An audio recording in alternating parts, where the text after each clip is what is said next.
Recording in progress.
굿모닝, 좋은 아침입니다. 오늘도 주님의 은혜가 주님의 사랑이 넘치는 하루 되시기를 소망합니다. 오늘 말씀 같이 나누겠습니다.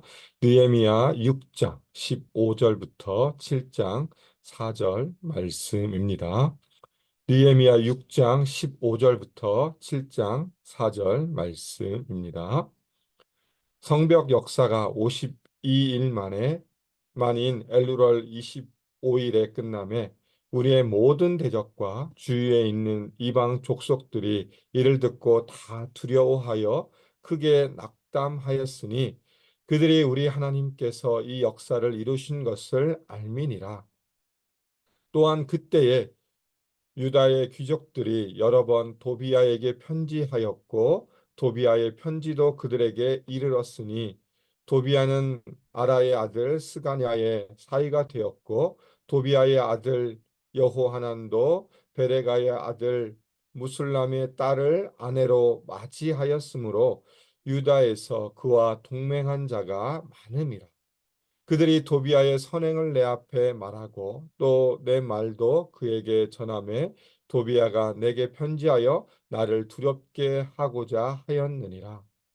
성벽이 건축됨에 문짝을 달고 문지기와 노래하는 자들과 레이 사람들을 세운 후에 내 아우 하나니와 영문의 관원 하나냐가 함께 예루살렘을 다스리게 하였는데 하나냐는 충성스러운 사람이요 하나님을 경외함이 무리 중에서 뛰어난 자라. 내가 그들에게 이르기를 해가 높이 뜨기 전에는 예루살렘 성문을 열지 말고 아직 파수할 때에 곧 문을 닫고 빗장을 지르며 또 예루살렘 주민이 각각 자기가 지키는 곳에서 파수하되 자기 집 맞은편을 지키게 하라 하였노니 그 성읍은 광대하고 그 주민은 적으며 가옥은 미처 건축하지 못하였음이니라. 아멘.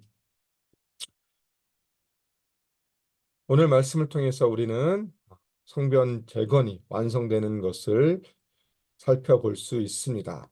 15절에 보면 이렇게 시작하죠. 성벽 역사가 25일 만인 엘루럴 25일에 끝남해라고 되어 있습니다. 성벽을 재건하기 위해서 느헤미야는 자신이 일했던 곳 페르시아에서 그곳을 떠나서 예루살렘에 도착하였고 그 예루살렘에 와서 그 백성들을 설득하였습니다. 그러면서 이 가장 큰 프로젝트인 예루살렘 성벽을 건축하고 재건하기 위해서 애쓰고 수고하였고 오늘 그 결과가 한 줄로 기록되어 있습니다. 성벽 역사가 52일 만에 끝났다라고 말씀합니다. 이 52일 만에 끝나는 이 역사 가운데 많은 어려움들이 있었습니다. 대적의 방해와 위협이 있었고 심지어 우리가 어제 살펴본 말씀처럼 느헤미야를 죽이고자 하는 암살하고자 하는 음모까지도 있었고 또 많은 그 대적들을 통해서 주었던 게 뭔가 두려움을 통해서 그들이 이 일을 하지 못하도록 했던 것들이 많은 대적들의 방해였는데 오히려 그 모든 방해와 위협 가운데서도 하나님이 함께 하심으로 말미암아 이 일이 52일 만에 완성되었다라고 분명하게 오늘 말씀을 해주고 있습니다. 52일 만에 예루살렘 성벽을 재건하였다. 이건 참 놀라운 일이었습니다. 왜 그러냐? 이 7장 4절에 보면 이 성읍은 광대하였다라고 분명하게 느헤미야가 이야기하는 것처럼 이 성벽을 재건하는 일은 큰 일이었고 그로 인해서 많은 노력도 필요했고 많은 사람들이 필요했습니다. 3장부터 시작해서 3장에 수많은 사람들이 등장하고 수많은 그룹들이 함께 등장해서 양문부터 시작해서 양문까지 그 한 바퀴를 재건하는 그 모습을 통해서 그것이 정말 힘들고 어려운 일이었고 또 어떤 일이 벌어졌습니다. 대적들의 방해로 인해서 한 손에는 칼을 들고 한 손에는 창을 들고 한 손에는 도구를 들며 일을 했던 것이 바로 이 예루살렘 성벽의 역사였습니다. 그런데 이 일이 정말 단시간 만에 끝났습니다. 그러면서 느헤미야는 이것을 기록하는 단 한 줄로 그냥 담백하게 끝납니다. 성벽 역사가 52일 만에 끝났다. 그리고 성벽 역사에 끝난 것을 통해서 어떻게 또 설명하느냐? 16절에 보니까 우리의 모든 대적과 주위에 있는 이방 족속들이 이를 듣고 다 두려워하여 크게 낙담하였으니 그들이 우리 하나님께서 이 역사를 이루신 것을 알미니라. 이 성전의 역사, 성벽의 역사가 끝난 것이 바로 누구의 일이냐? 하나님께서 하신 일이다라는 것을 주위의 모든 사람들이 알게 되었다라고 느헤미야는 기술해 주고 있습니다. 그러면서 그 대적들, 정말 산발락과 도비아와 세겜 또한 이 역사를 못하게 했던 모든 대적들 또 이방 족속들이 이 소식을 듣자마자 어떤 일이 벌어집니까? 그들이 두려워하여 크게 낙담하였다라고 말씀하고 있습니다. 여기서 낙담하였다의 의미는 뭐냐면 자신감을 상실하였다라고 말씀합니다. 왜 그러냐? 이들이 했던 게 무엇입니까? 성벽이 재건되는 소식을 듣자마자 많은 사람들이 그것을 방해하기 위해서 노력하였고 또 심지어 이스라엘 백성들에게 두려움을 심고자 느헤미야와 이스라엘 백성들에게 두려움을 심고자 많은 일들을 했지만 오히려 성벽 역사가 끝난 이후에 그것이 역전되는 모습을 보여주고 있죠. 오히려 방해했던 사람들 그 마음에 두려움이 생기고 하나님을 향한 두려움이 생기고 또한 그들이 자신감을 상실하는 일들이 일어났습니다. 왜 그러냐? 바로 하나님께서 이 일을 하셨기 때문에 그렇다라고 느헤미야는 말씀합니다. 어떻게 보면 느헤미야 입장에서 보면 이 프로젝트 예루살렘 성벽을 재건하는 데 있어서 가장 중요한 역할을 했던 게 느헤미야입니다. 그의 리더십을 통해서 또 수많은 사람들이 함께 동참하고 함께 마음을 합하여서 한 마음과 한 뜻으로 이 성벽을 재건하는 과정 가운데 있는데 그렇게 한다면 그 내용들을 자세하게 기록될 수 있을 수도 있었지만 느헤미야는 그냥 한 줄로 끝냅니다. 그리고 그것이 바로 누구의 영광이냐? 하나님의 영광이다라고 분명하게 말씀합니다. 이것이 바로 느헤미야가 보여주는 신앙인의 모습이라고 생각되어집니다. 우리의 삶 가운데도 여러 가지 일들이 일어납니다. 내가 계획하지 못했던 일들이 하나님 은혜 가운데 성취되는 경우도 있고 또한 우리가 기도하는 것들이 하나님의 은혜 가운데 성취됨으로 이루어지는 일들 가운데 있는데 그 모든 것이 바로 무엇입니까? 하나님의 역사이고 하나님의 은혜라는 것을 느헤미야는 담백하게 진술합니다. 사장에서 느헤미야는 하나님 앞에 기도합니다. 하나님께서 함께해 주시고 이 모든 것이 온전하게 잘 진행되기를 위해서 늘 기도했던 느헤미야의 기도가 응답되었다는 것을 단순하게 한 줄로 담백하게 기록하면서 결국은 이 모든 것이 하나님의 역사이고 하나님의 은혜였다라고 느헤미야는 말씀해 주고 있습니다. 그런데 그 이후에 17절부터 시작해 19절에 다른 사람들이 등장합니다. 다른 부류의 사람들이 등장하죠. 그 사람들은 누구입니까? 유다의 귀족들입니다. 유다의 귀족들 함께 느헤미야를 도와서 성벽 재건에 함께 해야 될 사람들이 어떤 일을 벌입니까? 도비야와 함께함으로 말미암아서 그 도비야의 일을 대변하고 또 느헤미야의 마음을 힘들게 했던 사람들이 바로 유다의 귀족들입니다. 그들이 이렇게 등장하죠. 또한 그때의 유다의 귀족들이 여러 번 도비야에게 편지하였고 여기서 도비야에게 편지하였다는 건 뭐냐면 현재 일어나는 모든 일들 느헤미야의 일거수일투족을 다 도비야에게 전달했다라는 의미이고 그리고 이들이 또 무엇을 받습니까? 도비야의 편지를 받아서 도비야가 시키는 대로 행하는 모습을 보여주고 있죠. 왜 그러냐? 18절에 그 이유를 이야기합니다. 왜 18절에 보니까 도비아는 아라의 아들 스가냐의 사이가 되었고 도비아의 아들 여호하난도 베레가의 아들 무슬람의 딸을 아내로 맞이하였으므로 유다에서 그와 동맹한 자가 많았다라고 말씀합니다. 도비아는 암몬 사람입니다. 하나님을 알지 못하고 하나님을 섬기는 사람이 아니라 우상을 섬기는 이방인이었고 그런 사람이 유다의 귀족과 결혼을 통해서 동맹하고 있습니다. 여기서 등장하는 두 사람이 있죠. 스가냐와 무슬람은 어떤 사람입니까? 3장에 보면 이 성벽 재건에 함께했던 사람들입니다.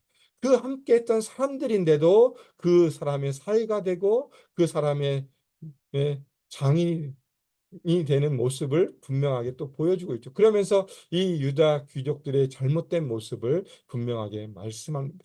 그러면서 19절에 이들이 했던 행동이 무엇입니까? 느헤미야 앞에서 이 이방인의 선행을 말하고 있고 또한 도비아의 편지를 통해서 느헤미야를 힘들게 하고 두렵게 하려고 했던 그 모습이 이 유다의 귀족들 가운데 있었다는 것을 느헤미야는 기록해 주고 있습니다. 그러면서 이 잘못된 모습이 정말 얼마나 나 하나님 앞에 잘못된 것인지를 다시 한번 보여주고 있죠. 왜 그러냐? 그들은 양다리를 걸쳐 있습니다. 도비아와 느헤미야 사이에서 양다리를 걸쳐서 자신의 이익을 추구하는 모습들이었습니다. 왜 도비아는 어떤 사람이냐면 그가 부와 명예와 권력을 가지고 있던 사람이었습니다. 그 부와 명예와 권력을 자신의 이익으로 추구하기 위해서 이 유다의 귀족들은 도비아와 결혼을 통해서 동맹하였고, 그러면서 중간에서 도비아의 편도 들었다가 느헤미야의 편도 들었다가 양다리를 거치면서 어떻게든 자신의 이익을 추구하는 사람들이 바로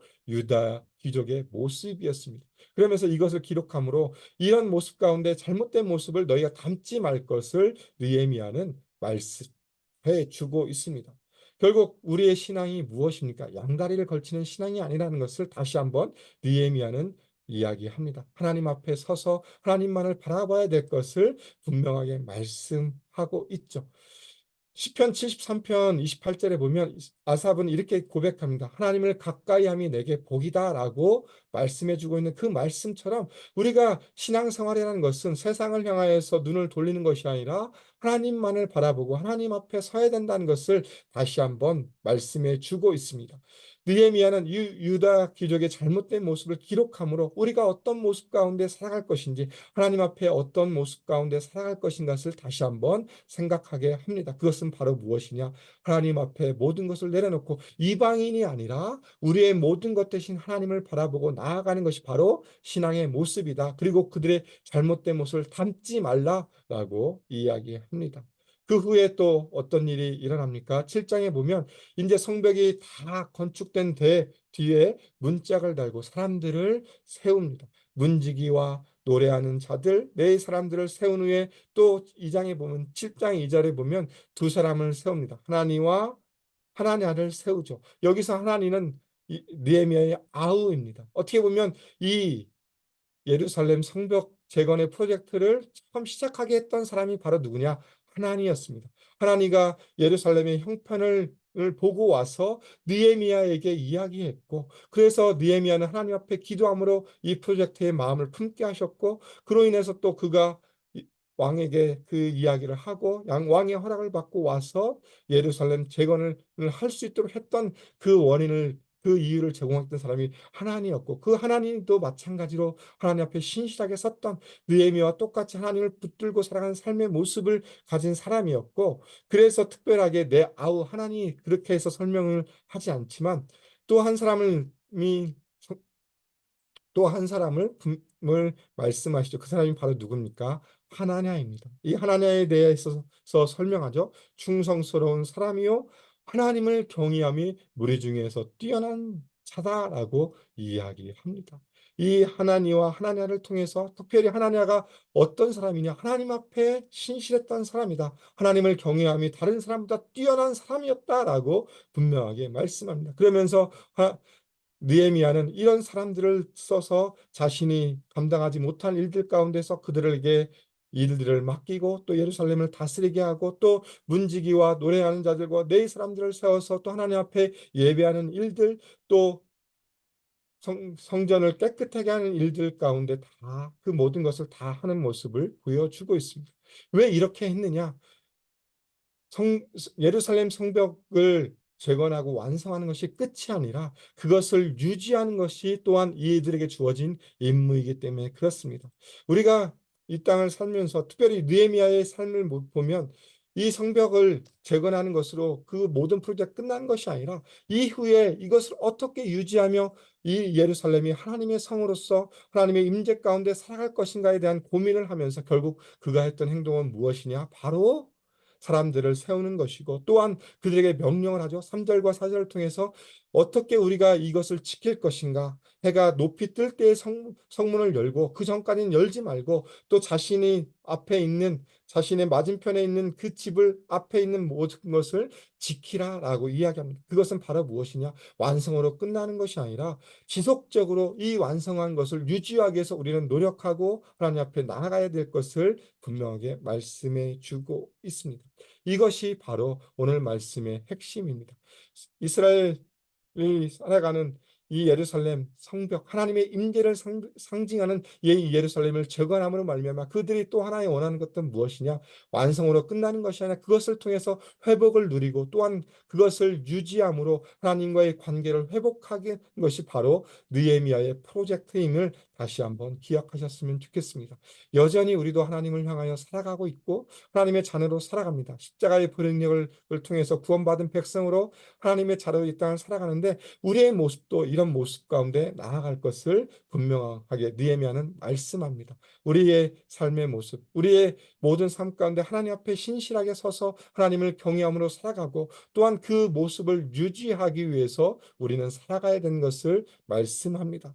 우리에게 구원에 있어서는 구원은 출발점입니다. 완성이 아니라 출발점이기 때문에 우리가 하나님의 나라에 이르는 그날까지 우리는 성화의 관계를 이뤄가고 있고 그 안에서 어떤 모습 가운데 나아갑니까? 바로 예수 그리스도의 장성한 분량에 이르기까지 닮아가는 삶의 모습을 살아가야 된다라고 말씀합니다. 그 말씀이 우리의 모습임을 다시 한번 기억하면서 오늘 하루의 삶 가운데 다시 한번 오늘 말씀을 기억하시면서 우리가 하나님 앞에 얼마나 신실하게 살아갈 것인지 또 내 안에 일하는 모든 일들이 하나님의 은혜로 말미암아 이루어졌다는 그 믿음의 고백, 감사의 고백을 드리고 또한 내 삶 가운데 여전히 내 삶의 모든 것들 그리스도를 닮아가기 위해서 우리는 달려가야 되고 함께 주님과 함께 해야 된다는 것을 기억하시면서 그로 인해서 주님이 주신 놀라운 은혜를 누리며 승리하는 하루가 되시기를 주님의 이름으로 소망하며 축복합니다. 함께 기도하겠습니다.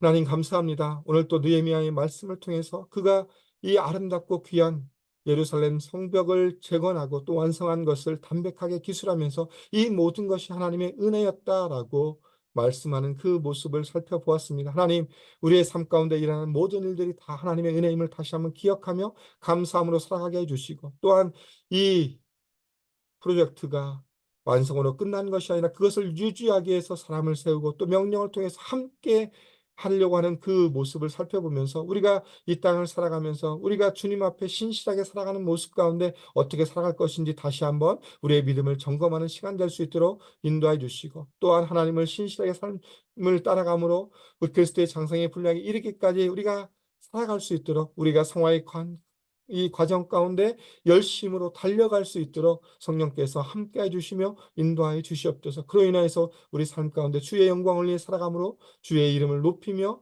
주의 그 모든 것을 누리는 삶이 될 수 있도록 인도하여 주시옵소서. 주님 감사합니다. 예수님 이름으로 기도드립니다. 아멘. 이 시간 우리 합심으로 같이 기도하겠습니다. 오늘 말씀을 기억하시면서 다시 한번 믿음 가운데 하나님 내가 주님을 붙들고 살아간 삶 또한 그리스도의 장성이 난 분량에 이르기까지 매일의 삶 가운데 달려가는 삶이 될 수 있도록 인도해달라고 믿음의 고백을 같이 드리겠습니다. 두 번째 기도해 주실 것은 우리 교회 비전입니다. 예수단체 AKPC 말씀 제자 미션을 공동체로 우리 교회가 아름답게 세워질 수 있도록 위해서 기도 부탁드리겠습니다. 세 번째 기도해 주실 것은 교회 행사들을 위해서 기도 부탁드리겠습니다. 토요일에 있을 추석 경로잔치와 또 EM 컨퍼런스를 위해 기도해 주시고 이 모든 행사를 통해서 하나님의 영광이 드러나고 또 하나님의 은혜를 누리는 귀한 시간 될 수 있도록 위해서 기도 부탁드리겠습니다. 마지막으로 남아공에서 선교하고 계시는 김종현 선교사님, 이응란 선교사님을 기도해 주시고 목장 후원 선교사님들의 삶과 사역을 위해 기도해 주시고 투병 중인 성도님들의 치유와 회복을 위해 기도해 주시고 경제적으로 신분적으로 어려움 가운데 있는 성도들의 삶을 위해서 합심으로 기도하고 일상의 삶으로 나아가겠습니다. 함께 기도하겠습니다.